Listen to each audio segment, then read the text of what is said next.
श्री सीताराम। श्रीमद् भगवद गीता अध्याय 3 श्लोक क्रमांक 14। इस श्लोक में भगवान अर्जुन के उस प्रश्न का उत्तर दे रहे हैं जब अर्जुन ने यह कहा था कि हे भगवान, मुझे घोर कर्म में क्यों लगाते हो। तो भगवान यहाँ पर बता रहे हैं कि कर्म करना कितना आवश्यक है। कर्म किए बिना सृष्टि का जो चक्र है वह चल नहीं पाएगा। भगवान कहते हैं अन्नाद् भवन्ति भूतानि पर्जन्यादन्न संभवः यज्ञाद् भवति पर्जन्यो यज्ञः कर्म समुद्भवः। भगवान यहाँ पर कह रहे हैं कि जो अन्न है, अन्न से सभी जो जीव हैं जिनको भूतानी कहा गया है, सभी प्रकार के जीव जो है वो अन्न से उत्पन्न होते हैं। और अन्न जो है वह वर्षा से उत्पन्न होता है। वर्षा यज्ञ से उत्पन्न होती है। वो जो यज्ञ है वह कर्म से उत्पन्न होते हैं, संभव हो पाता है। तो अब यहाँ पर कुछ प्रश्न जन्म लेते हैं। अन्न कहने से क्या तात्पर्य है और अन्न से जीव कैसे उत्पन्न होते हैं। अन्न कहने से अभिप्राय उस सभी प्रकार के खाद्य पदार्थ से है जो खाया जाता है। ऐसा नहीं है कि गेहूं चावल यही अन्न है। अन्न को यहाँ पर विस्तृत अर्थ में लेना चाहिए। शेर हिरण को खाता है तो वह उसके लिए अन्न है, क्योंकि वह उसके खाने के लिए ही बना है। दीमक लकड़ी को खाती है, वह उसका अन्न है। मिट्टी का कीड़ा मिट्टी को खाता है तो वह उसका अन्न है।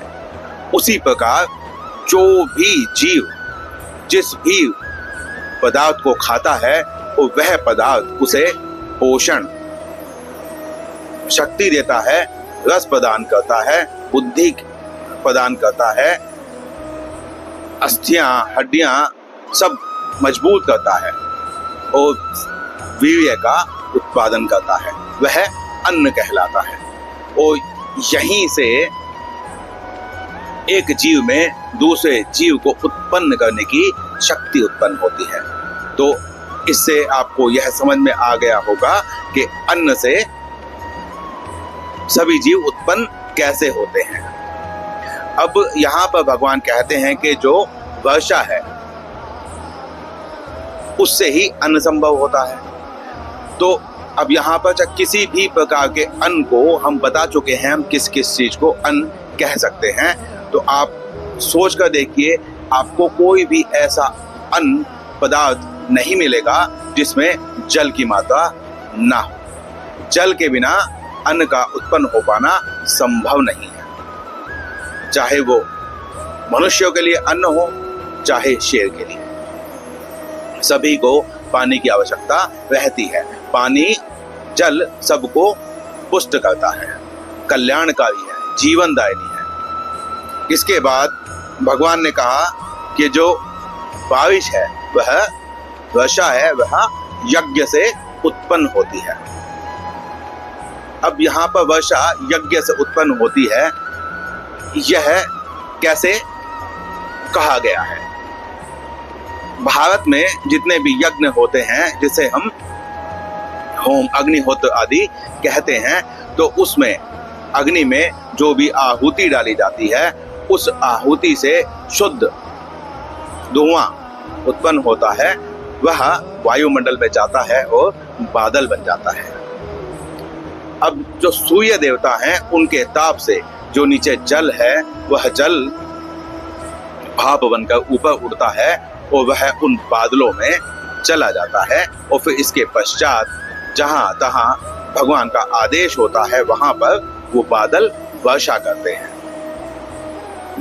तो इसलिए यह कहा जा सकता है कि जो बारिश है वह यज्ञ से उत्पन्न होती है। परंतु यहाँ पर एक और प्रश्न खड़ा हो जाएगा। जो नास्तिक लोग हैं, जो ईश्वर को नहीं मानते हैं, तो वो ये कह सकते हैं कि मैं तो यज्ञ नहीं करता। और यहाँ पर तो अमेरिका में या और बहुत सारे देश हैं जहाँ पर यज्ञ नहीं होते, तो वर्षा तो वहाँ भी होती है। तो अब यहाँ पर भगवान बताते हैं, और इससे पहले श्लोकों में भी हमने यह बताया है कि जो यज्ञ है वह भगवान विष्णु भी है, जो यज्ञ है वह निहित विहित कर्तव्य भी है, और जो यज्ञ है वह वैदिक होम अग्निहोत्र आदि भी है। तो कैसे यह सिद्ध होता है? भगवान विष्णु को यदि यज्ञ माने तो भगवान के निमित्त होकर यदि हम कोई कार्य करते हैं तो फिर हमारे योग और क्षेम का वहन करने की जो जिम्मेवारी है वह भगवान स्वयं ले लेते हैं। तो इसीलिए यदि हम यज्ञ को विष्णु माने तो फिर हमें सोचने की कुछ आवश्यकता है ही नहीं, क्योंकि फिर हम उनके निमित्त हैं, उनके शरणागति में हैं, और फिर वो जो चाहें वो हमारे लिए करें। हम तो निमित्त मात्र हैं, भगवान हमारे आश्रय हैं। हम भगवान के आश्रित रहते हैं, उनकी शरणागति ग्रहण करते हैं। जैसे एक छोटा बच्चा माता पिता के आश्रित होता है, तो फिर बच्चे की सभी प्रकार की जरूरतों की जिम्मेवारी माता पिता की होती है। ऐसे ही यज्ञ जो है वह भगवान विष्णु होने पर हमें कुछ सोचने की आवश्यकता रह ही नहीं जाती है।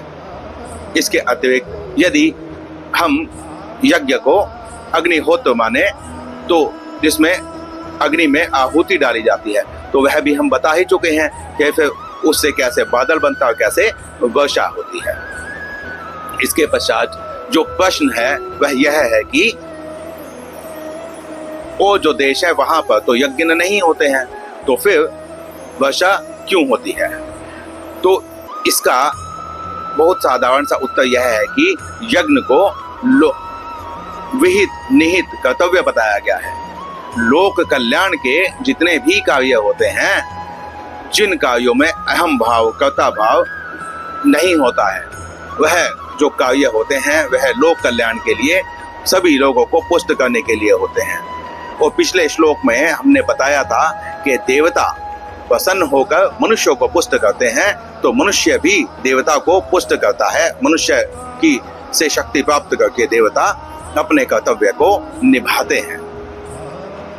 अब यहाँ पर भगवान को तो आप, देवता को तो आप प्रत्यक्ष रूप से कुछ दे नहीं सकते, तो फिर देवता प्रसन्न कैसे होते हैं, देवता पुष्ट कैसे होते हैं? तो देवता पुष्ट होते हैं जीवों की सेवा करने से। पिछले श्लोकों में भी हमने बताया कि कोई रोगी व्यक्ति है, उसकी दवा, उसका इलाज, कोई अपंग व्यक्ति है, उस व्यक्ति के लिए कोई कृत्रिम अंग, कोई भूखा है उसको अन्न, कोई नंगा है उसको वस्त्र, कोई बुजुर्ग है, बूढ़ा है, उसकी सेवा, सभी प्रकार से हम देवताओं को पुष्ट कर सकते हैं। क्योंकि सनातन धर्म यह बताता है कि कण कण में भगवान है। जब कण कण में भगवान है, तो जब भगवान की सेवा होगी तो देवता पुष्ट कैसे नहीं होंगे? तो जो निहित विहित कर्तव्य हैं, लोक कल्याण के कार्य हैं, यह सभी विश्व के सभी कोनों में, विश्व के हर जगह जहां पर जीव है होते रहते हैं, कहीं अधिक कहीं कम। जहां पर लोक कल्याण के कार्य अधिक होते हैं वहां पर सभी प्रकार से नियमित रूप से वर्षा भी होती है, धूप भी आती है, सभी ऋतुएं सही तरीके से आती हैं जो जीवों को के लिए कल्याणकारी होती हैं।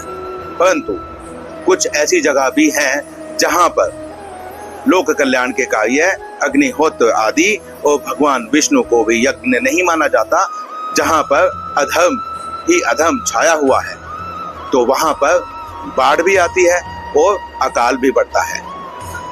तो भगवान रुष्ट होंगे तो यह दंड देने की प्रक्रिया है, और कभी भी कोई निर्दोष व्यक्ति इसकी चपेट में नहीं आता है।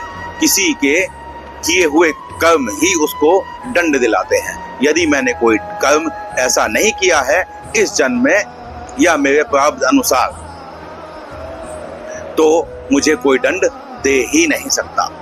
यह विधि का विधान है।